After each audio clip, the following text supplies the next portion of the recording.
ದೊಡ್ಡ ಸಮಸ್ಯೆ ಅಂತಂದರೆ ಇವರಿಗೆ ಯಾವ ಬ್ರಹ್ಮಚರ್ಯ ಆಶ್ರಮದಲ್ಲಿದ್ದಾರೆ, ಇವರೆಲ್ಲರೂ ಸನ್ಯಾಸಿಗಳಾಗೋಕ್ಕೆ ಸಾಧ್ಯ ಇಲ್ಲ.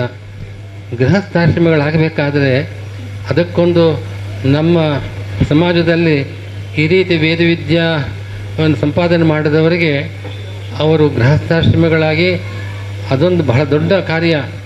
ಅವರು ಆ ಗೃಹಸ್ಥಾಶ್ರಮದ ಅವರಿಗೆ ಮಾತ್ರ ಅಧಿಕಾರ ಇರತಕ್ಕಂಥ ವೈದಿಕ ಕರ್ಮಗಳಿವೆ.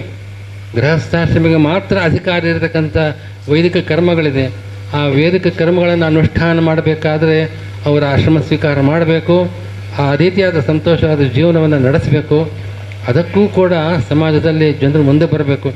ನೀವು ದುಡ್ಡು ಸಂಪಾದನೆ ಮಾಡ್ತಾರೆ, ಲಕ್ಷಾಂತರ ರೂಪಾಯಿ ಅನ್ನೋದನ್ನು ಮಾತ್ರ ದೃಷ್ಟಿಯಲ್ಲಿ ಇಟ್ಕೊಳ್ಳದೆ ನೀವು ನಿಮ್ಮ ಮನೆಯಿಂದ ಕೊಡತಕ್ಕಂಥ ಕನ್ಯೆ ಅವಳ ಸಾರ್ಥಕವಾಗಿ ಅವಳ ಜೀವನವೂ ಧನ್ಯ ಆಗ್ತಾ ಇದೆ. ಆದ್ದರಿಂದ ಆ ರೀತಿಯಾದ ಒಂದು ವ್ಯವಸ್ಥೆ ಮಾಡತಕ್ಕಂಥ ಮನೋಭಾವನೆ ಬರಬೇಕು. ನಾವು ನೋಡಿದ್ದೇವೆ, ಅನೇಕರು ಶ್ರೀಮಂತರು ಕೂಡ ಇಂಥ ಒಂದು ಪಂಡಿತರಿಗೆ ಕನ್ಯಾದಾನ ಮಾಡಿದ್ದನ್ನು ಕೆಲವು ಅಲ್ಲಲ್ಲಿ ನೋಡ್ತಾ ಇದ್ದೇವೆ. ಆದರೆ ಆ ರೀತಿಯ ತೊಂದರೆಗಳು ಹೆಚ್ಚು ಬರದೇ ಇದ್ದಂತೆ ನಡೆಸ್ತಕ್ಕಂಥ ಹೊಣೆಗಾರಿಕೆಯೂ ಎಲ್ಲರ ಮೇಲೂ ಇದೆ ಅನ್ನೋದನ್ನು ಈ ಸಂದರ್ಭದಲ್ಲಿ ಹೇಳೋಕ್ಕೆ ಇಷ್ಟಪಡ್ತೇವೆ.